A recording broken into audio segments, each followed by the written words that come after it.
নমস্কার বন্ধুরা, আজ শোনাব শ্রীযুক্ত সত্যজিৎ রায় মহাশয়ের লেখা একটি ছোট গল্প, ফার্স্ট ক্লাস কামরা। আগের আমলের ফার্স্ট ক্লাস কামরা বাথরুম সমেত 4 বার্থ বা 6 বার্থ কম্পার্টমেন্ট আজকাল উঠেই গেছে। এটা যে সময়ের গল্প, অর্থাৎ 1970, তখনও মাঝে মাঝে এক আধটা এই ধরনের কামরা কি করে জানি ট্রেনের মধ্যে ঢুকে পড়ত। যাদের পুরনো ট্রেন চড়ার অভিজ্ঞতা আছে সেই সব ভাগ্যবান যাত্রী এমন একটি কামরা পেলে মনে করত হাতে চাঁদ পেয়েছে। রঞ্জনবাবুও ঠিক তেমনই বোধ করলেন গাড়িতে উঠে। প্রথমে তিনি নিজের চোখে বিশ্বাস করতে পারেননি। এই ধরনের কামরায় শেষ কবে তিনি চড়েছেন তা তাঁর মনে নেই। পয়সাওয়ালা বাপের ছেলে, তাই ফার্স্ট ক্লাসে চড়ার অভ্যাস ছেলেবেলা থেকেই। একক কামরা উঠে গিয়ে যখন 6 কামরা বিশিষ্ট করিডোর ট্রেন চালু হলো, তখন রঞ্জনবাবু বুঝলেন আরেকটা আরামের জিনিস দেশ থেকে উঠে গেল। গত কয়েক বছর থেকেই এই জিনিসটা লক্ষ্য করে আসছেন তিনি। বাপের ছিল বুইক গাড়ি, পিছনের সিটে চিত হয়ে পা ছড়িয়ে বসে কত বেরিয়েছেন সে গাড়িতে। তারপর এলো ফিয়াট অ্যাম্বাসেডারের যুগ, আরামের শেষ।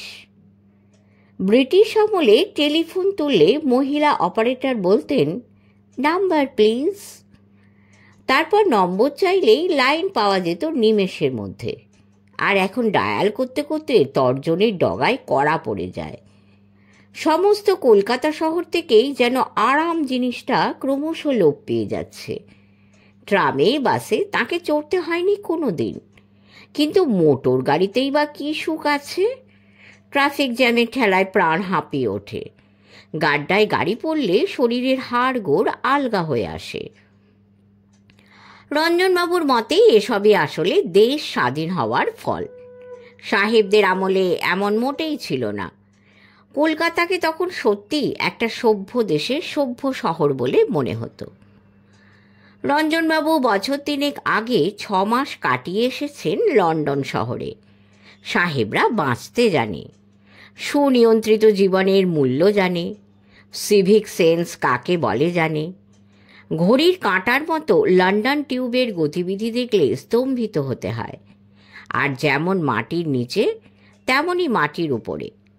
ওখানেও তো জনসংখ্যা নেহাত কম নয়, কিন্তু কই, বাস স্টপে তো ধাক্কাধাক্কি নেই, গলাবাজি নেই, কন্ডাক্টরের হুঙ্কার আর বাসের গায়ে চাপড় মারা নেই। ওদের বাস তো একদিকে কাত হয়ে চলে না যে মনে হবে এই বুঝি উল্টে পড়ল।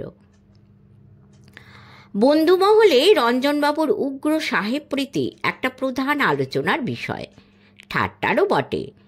আর সে কারণেই হয়তো রঞ্জনবাবুর বন্ধু সংখ্যা ক্রমে কমে এসেছে। শহরে যেখানে সাহেব প্রায় দেখা যায় না বললেই চলে, সেখানে অনবরত সাহেব আর সাহেবী আমলের গুণকীর্তন কটা লোক বরদাস্ত করতে পারে? পুলকের সরকার ছেলেবেলার বন্ধু, তাই তিনি এখনও টিকে আছেন। কিন্তু তিনি সুযোগ পেলে বিদ্রূপ করতে ছাড়েন না। বলেন, তোমার এদেশে জন্মানো ভুল হয়েছে। তোমার জাতীয় সঙ্গীত হলো গড সেভ দ্য কুইন, জনগণ মন নয়। এই স্বাধীন নেটিভ দেশে তুমি আর বেশি দিন টিকতে পারবে না। রঞ্জনবাবুও উত্তর দিতে ছাড়েন না। এই যাদের যেটা গুণ সেটা অ্যাডমায়ার না করাটা অত্যন্ত সংকীর্ণ মনের পরিচায়ক। বাঙালিরা কলকাতা নিয়ে বড়াই করে। আরে বাবা, কলকাতা শহরে যেটা আসল বিউটি, সেই ময়দানও তো সাহেবদেরই তৈরি। শহরে যা কিছু ভালো সে তো তারাই করে দিয়ে গেছে। শ্যামবাজার, বাগবাজার, ভবানীপুরকে তো তুমি সুন্দর বলতে পারো না। তবে এটাও ঠিক যে ভালোগুলো আর ভালো থাকবে না বেশি দিন, আর তার জন্য দায়ী হবে এই নেটিভ বাঙালিরাই। মধ্যপ্রদেশের রায়পুর শহরে 2 বন্ধুতে গিয়েছিল ছুটি কাটাতে। রঞ্জন কুণ্ডু একটা সাহেবী নামওয়ালা সদাগরি অফিসের উচ্চপদস্থ কর্মচারী। পুলকের সরকার একটি বড় বিজ্ঞাপন প্রতিষ্ঠানের ম্যানেজার।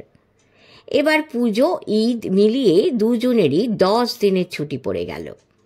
রায়পুরে দুজনের কমন ফ্রেন্ড মোহিত বোসের সঙ্গে 1 সপ্তাহ কাটিয়ে গাড়িতে করে বাস্তারের অরণ্য অঞ্চল ঘুরে দেখে দুজনের একসঙ্গে কলকাতা ফেরার কথা ছিল।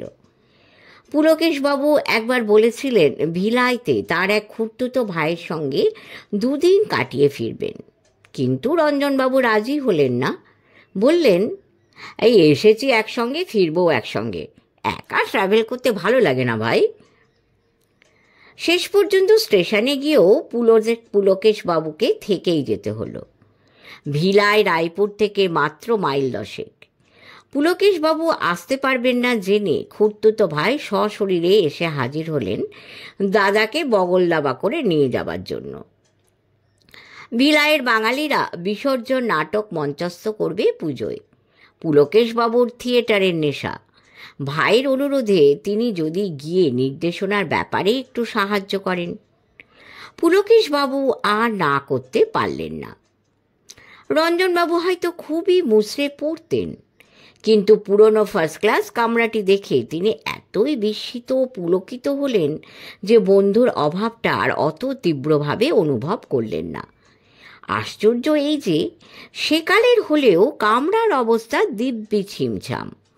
সবকটি আলোরই বাল্ব রয়েছে, পাখাগুলোও চলে, সিটের চামড়া কোথাও ছেঁড়া নেই, বাথরুমটিও পরিপাটি। আরও বড় কথা হচ্ছে 4 বাথ কামরায় রঞ্জন কুণ্ডু আর পুলকের সরকার ছাড়া আপাতত আর কেউ যাত্রী নেই।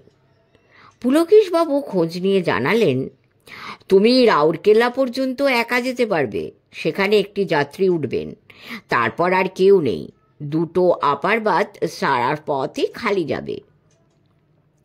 রঞ্জনবাবু বললেন, তোমাকে এই পুরনো কামরার আরামের কথা অনেকবার বলেছি, আফসোস এই যে এতে ট্রাভেল করার সুযোগ পেয়েও তুমি নিতে পারলে না। বন্ধু হেসে বললেন, হয়তো দেখবে কেলনারের লোক এসে তোমার ডিনারের অর্ডার নিয়ে গেল। ওটা বলে আর মন খারাপ করে দিও না, বললেন রঞ্জনবাবু। ট্রেনে খাবার কথা ভাবতে গেলে এখন কান্না আসে। আমাদের ছেলেবেলায় কেলনারের লাঞ্চ আর ডিনারের জন্য আমরা মুখিয়ে থাকতাম। রঞ্জনবাবু অবশ্যই বন্ধুর বাড়ি থেকে লুচি তরকারি নিয়ে এসেছেন টিফিন ক্যারিয়ারে ভরে। রেলের থালিতে তার আদৌ রুচি নেই। যথা সময় বম্বে মেল ছেড়ে দিল। কলকাতায় দেখা হবে ভাই, বললেন পুলকের সরকার। তোমার জার্নি আরামদায়ক হবে, তাতে সন্দেহ নেই। গাড়ি ছাড়ার পর রঞ্জনবাবু মিনিট খানেক শুধু কামরার মধ্যে পায়চারি করলেন। এই সুখ বহুকাল পাননি তিনি। আজকালকার কামরায় ট্রেন ছাড়লে পরে সিটে বসে পড়া ছাড়া আর কোনো গতি নেই। বাইরে করিডোর আছে বটে, কিন্তু তা এতই সংকীর্ণ সেখানে হাঁটা চলা চলে না। এক স্টেশন এলে প্ল্যাটফর্মে নেমে পায়চারি করা যায়, তাছাড়া সারা রাস্তা অনড় অবস্থা। কিছুক্ষণ হাঁটার পর কোন সিটটা দখল করবেন এই নিয়ে একটু চিন্তা করে শেষে রায়পুরের প্ল্যাটফর্মের দিকের সিটটায় বসে সুটকেস থেকে একটা বালিশ ও একটা ডিটেকটিভ বই বার করে শুয়ে পড়লেন রঞ্জনবাবু। এখন বিকেল 5:30, অন্ধকার হয়ে যাবে একটুক্ষণের মধ্যেই। তবে বই পড়া বন্ধ করার প্রয়োজন নেই, কারণ মাথার পিছনে রিডিং লাইট আছে এবং সেটা জ্বলে। 9টায় রায়গড় পেরোনোর পর থেকে একটা ঘুমের আমেজ অনুভব করলেন রঞ্জনবাবু। বিলাসপুরে লোক এসেছিল ডিনারের অর্ডার নিতে। রঞ্জনবাবু স্বভাবতই তাকে না করে দিয়েছেন। এবারে টিফিন ক্যারিয়ার খুলে খাওয়াটা সেরে নীল লাইট ছাড়া আর সব কটা আলো নিভিয়ে দিয়ে রঞ্জনবাবু বেঞ্চিতে গা এড়িয়ে দিলেন। দেওয়া মাত্র মনে পড়ল রাউরকেল্লায় যাত্রী ঢুকবে ঘরে। আজকাল করিডোর ট্রেনে ফার্স্ট ক্লাসে কোনো যাত্রী উঠলে কন্ডাক্টর গার্ডই তার ব্যবস্থা করে দেয়। এই পুরনো গাড়িতে তাকেই উঠে দরজা খুলতে হবে। তাহলে কি দরজাটা লক করবেন না? যদি ঘুম না ভাঙে, ক্ষতি কি লক না করলে? যিনি আসবেন তিনিই না হয় লক লাগিয়ে নেবেন। আর এমন কিছু মাঝরাত্রির নয় তো। রাউরকেল্লা আসে বোধহয় 10:30 নাগাদ। চিন্তার কোনো কারণ নেই। বেদম বেগে ছুটে চলেছে বোম্বাই মেল। কামরার দোলানিতে কারুর ভালো ঘুম হয় না, কিন্তু রঞ্জনবাবুর হয়। কোথায় যেন পড়েছিলেন যে মা শিশুকে কোলে দোল দিয়ে ঘুম পাড়ানোর স্মৃতি শিশু বড় হলেও তার মনের মধ্যে লুকিয়ে রাখে, তাই ট্রেনের দোলানিতে ঘুম পাওয়াটা মোটেই অস্বাভাবিক নয়। ছেলেবেলায় ফার্স্ট ক্লাসে খাওয়া কেলনারে চিকেন কারি অ্যান্ড রাইস আর কাস্টার্ড পুডিংয়ের মধু স্মৃতি রোমন্থন করতে করতে রঞ্জনবাবু নিদ্রা সাগরে তলিয়ে গেলেন। গরম চায়, চায় গরম, চায় গরম, গরম চায়, গরম চায়। ঘুমটা ভাঙল খোলা জানালার বাইরে থেকে ফেরিওয়ালার ডাক শুনে। এটা একটা স্টেশন। প্ল্যাটফর্মের ল্যাম্পপোস্ট থেকে আলো রশ্মি তেরচাভাবে কামরায় ঢুকে তার নিজের শরীর ও মেঝের খানিকটা অংশে পড়েছে। হিন্দু চায়, হিন্দু চায়। কি আশ্চর্য অপরিবর্তনশীল এই স্টেশনের ফেরিওয়ালার ডাক।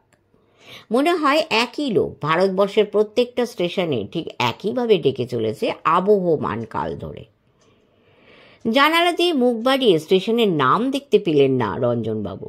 রাউরকেল্লা নয়তো? নামটা মনে পড়তেই রঞ্জনবাবুর চোখ চলে গেল বেঞ্চির বিপরীত দিকে।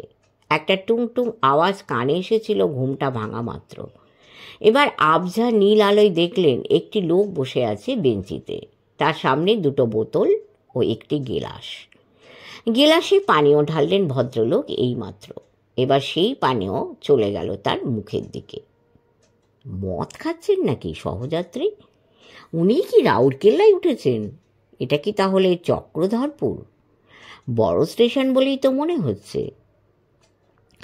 রঞ্জনবাবু আগন্তুকের দিকে চেয়ে দেখলেন মুখটা স্পষ্ট দেখা যাচ্ছে না, তবে একটা বেশ তাগড়াই গোঁপ রয়েছে ভদ্রলোকে, সেটা বোঝা যায়। পরনে শার্ট ও প্যান্ট, তবে নীল আলোতে তাদের রং বোঝা মুশকিল। রঞ্জনবাবুকে নাড়াচাড়া করতে দেখেই বোধহয় আগন্তুক তাঁর সম্বন্ধে হঠাৎ সচেতন হয়ে উঠলেন। মদের গন্ধ পাচ্ছেন রঞ্জনবাবু। তার নিজেরও সব কোনো বদ অভ্যাস নেই, কিন্তু চেনাশোনার মধ্যে অনেকেই ড্রিঙ্ক করে, পার্টি টাটিতেও যেতে হয় তাকে। কাজেই কোন পানীয়ের কী গন্ধ সেটা মোটামুটি জানা আছে। উনি খাচ্ছেন হুইস্কি। You there. সোজা রঞ্জনবাবুর দিকে মুখ করে ঘর ঘরে গলায় হাঁক দিলেন ভদ্রলোক। গলা এবং উচ্চারণ শুনে রঞ্জনবাবুর বুঝতে বাকি রইল না যে যিনি উঠেছেন তিনি হচ্ছেন সাহেব। এই গলার দানাই আলাদা। You there. আবার হাঁক দিয়ে উঠলেন অন্ধকারে বসা সাহেবটি। নেশা হয়ে গেছে এর মধ্যে, নইলে আর এত মেজাজের কি কারণ থাকতে পারে? আপনি কি কিছু বলতে চাইছেন কি? ইংরেজিতে প্রশ্ন করলেন রঞ্জনবাবু। মনে মনে বললেন, পুরনো ফার্স্ট ক্লাসের সঙ্গে মানানসই বটে এই সাহেব সহযাত্রী। ইয়াস, বললেন সাহেব। Get out and leave me alone. অর্থাৎ ভাগো হিয়াসে, আমি একা থাকতে চাই।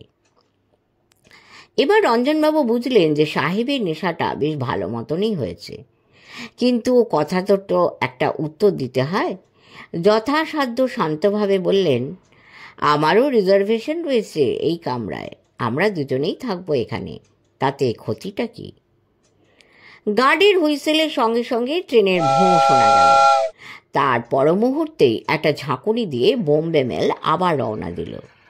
রঞ্জনবাবু আর চোখে স্টেশনের নামটা দেখে নিলেন। চক্রধরপুরই বটে। এখন ঘরে নীল লাইট ছাড়া আর কোনো আলো নেই। রঞ্জনবাবু সাহেবটিকে একটু ভালো করে দেখার জন্য এবং মনে আরেকটু স্বস্তি আনার জন্য অন্য বাতি জ্বালানোর উদ্দেশ্যে সুইচের দিকে হাত বাড়িয়েছিলেন,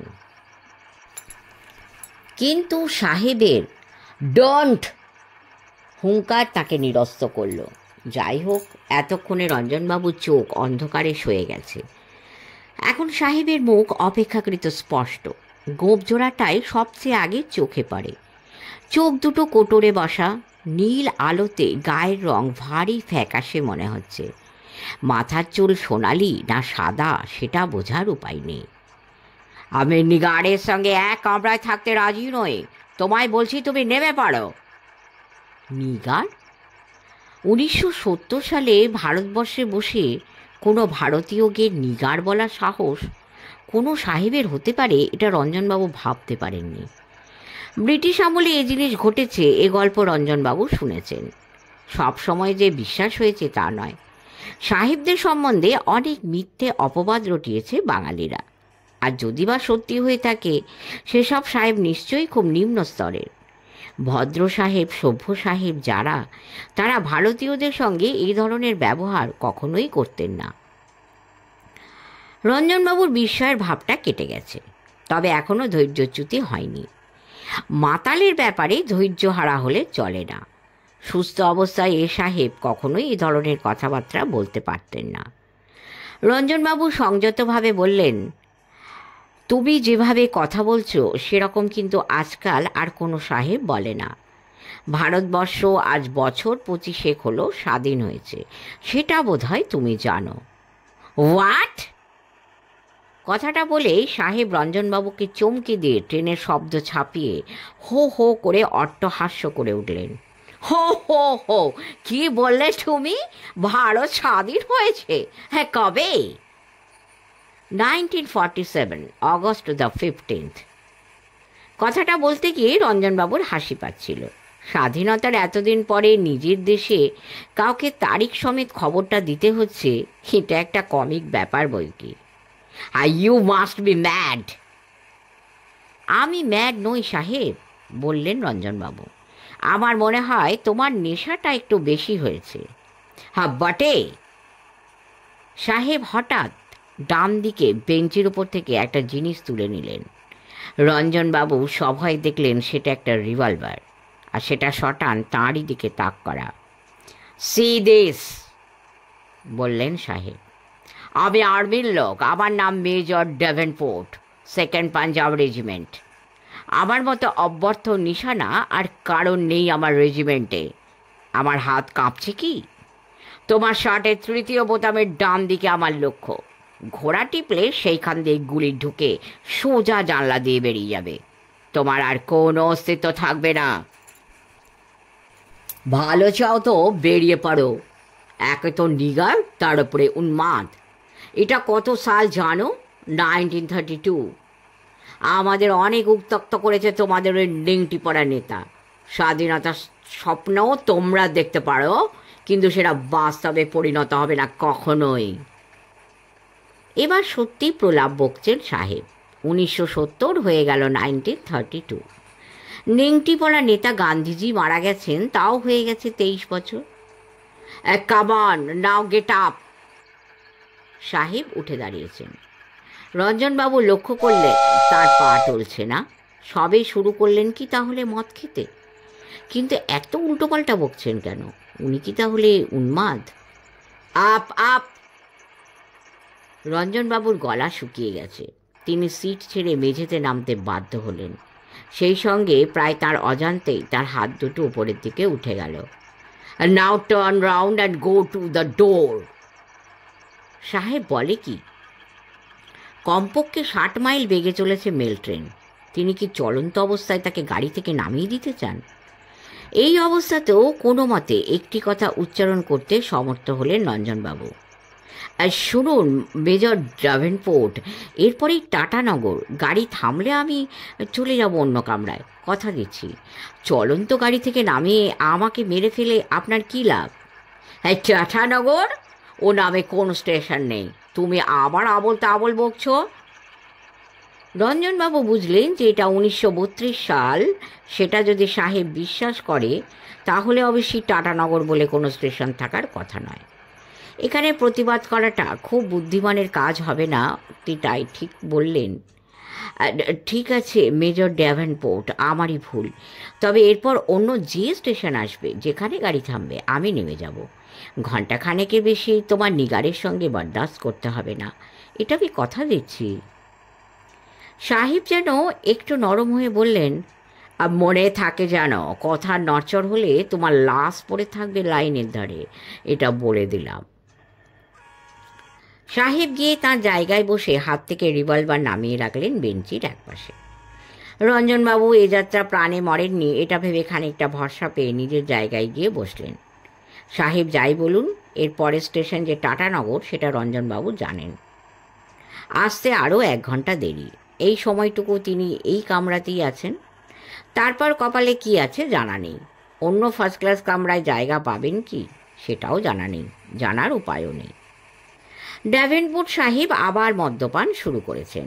সাময়িকভাবে তার সামনের বেঞ্চের যাত্রীর কথাটা তিনি যেন ভুলেই গেছেন।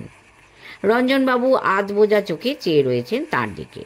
এমন এক বিভীষিকাময় ঘটনার মধ্যে তাকে পড়তে হবে কে জানত। পুলকেশ থাকলে এ জিনিস ঘটতো না, নাকি তা ঘটতো তা তিনি বুঝতে পারছেন না। তবে এর চেয়েও সাংঘাতিক কিছু ঘটতে পারত। পুলকেশ আবার রকচটা মানুষ, তাছাড়া শারীরিক শক্তি রাখে যথেষ্ট, তার দেশাত্মবোধও প্রবল। কোনো সাদা চামড়ার কাছ থেকে অপমান হজম করা লোক সে নয়। হয়তো ধাঁ করে একটা ঘুষি লাগিয়ে দিত। কলেজে ফার্স্ট ইয়ারে পড়ার সময় এক গোড়াকে ঘুষি মেরে নাক ফাটিয়ে দেওয়ার গল্প সে এখনও করে। ট্রেন চলেছে রাতের অন্ধকার ভেদ করে। মিনিট 10 পরে রঞ্জনবাবু অনুভব করলেন যে এই বিপদের মধ্যেও গাড়ির দোলানিতে তার মাঝে মাঝে একটা তন্দ্রার ভাব আসছে। এই অবস্থাতেই একটা নতুন চিন্তা তাকে হঠাৎ সম্পূর্ণ সজাগ করে দিল।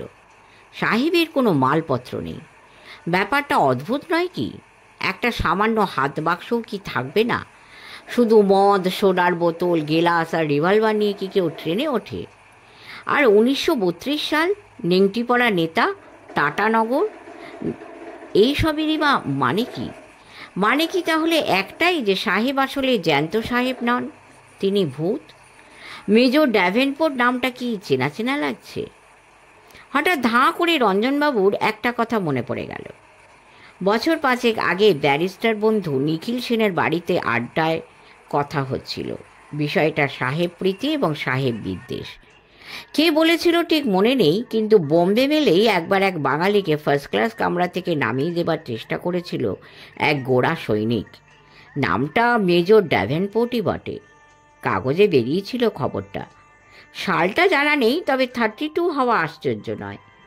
সাহেবের হিসেবে একটু ভুল হয়েছিল। সেই বাঙালি ছিলেন অসীম সাহস ও দৈহিক শক্তির অধিকারী। অপমান হজম করতে না পেরে সাহেবকে মারেন এক 82 শিক্ষা ওজনের ঘুষি। সাহেব উল্টে পড়েন এবং বেঞ্চির হাতলে মাথায় চোট লেগে তৎক্ষণাৎ মারা যান।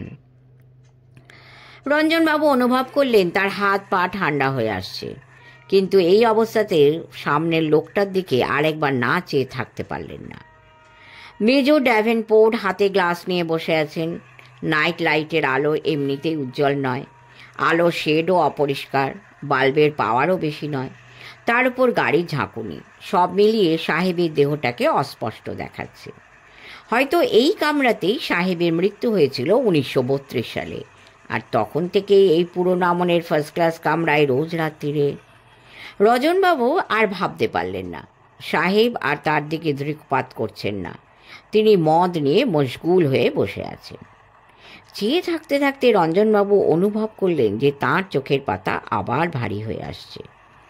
ভূতের সামনে পড়ে মানুষের ঘুম পেতে পারে, এটা তিনি প্রথম আবিষ্কার করলেন। মেজর ড্যাভেনপোর্ট একবার নেই, একবার আছেন, অর্থাৎ চোখের পাতা বন্ধ হলে নেই, আর খুললেই আছেন। একবার যেন সাহেব তাঁর দিকে চাইলেন। তারপর যেন বহুদূর থেকে ভেসে আসা একটা কথা বার কয়েক এলো তার কানে, ডাচি নিগার, ডাচি নিগার। তারপর রঞ্জনবাবুর আর কিছু মনে নেই। রঞ্জনবাবুর যখন ঘুম ভাঙল তখন জানালার বাইরে ভোরের আলো। সামনের বেঞ্চে কেউ নেই। রাত্রের বিভীষিকার কথা ভেবে তিনি একবার শিউরে উঠলেন, কিন্তু পরক্ষণেই ফাঁড়া কেটে গেছে বুঝতে পেরে হাঁপ ছাড়লেন। এই গল্প কাউকে বলা যাবে না। প্রথমত কেউ বিশ্বাস করবে না, দ্বিতীয়ত তিনি যে সাহেব ভূতের হাতে লাঞ্ছনা ভোগ করেছেন এটা খুব জাহির করে বলার ঘটনা নয়। ডার্টি নিগার কথাটা তার আঁতে লেগেছিল বিশেষভাবে, কারণ তার নিজের রং রীতিমতো ফর্সা। অনেক রোদে পড়া সাহেবের চেয়ে তিনি বেশি ফর্সা। এই রঙের জন্য লন্ডনে অনেকে তাকে ভারতীয় বলে বিশ্বাস করেননি, আর তাকেই কিনা বলে ডার্টি নিগার। সংকল্প অনুযায়ী তার ট্রেনের অভিজ্ঞতাটা রঞ্জনবাবু কাউকেই বলেননি, তবে তার মধ্যে উগ্র সাহেব প্রীতির ভাবটা যে অনেকটা কমেছে সেটা তার কাছের লোকেরা অনেকেই লক্ষ্য করেছিল।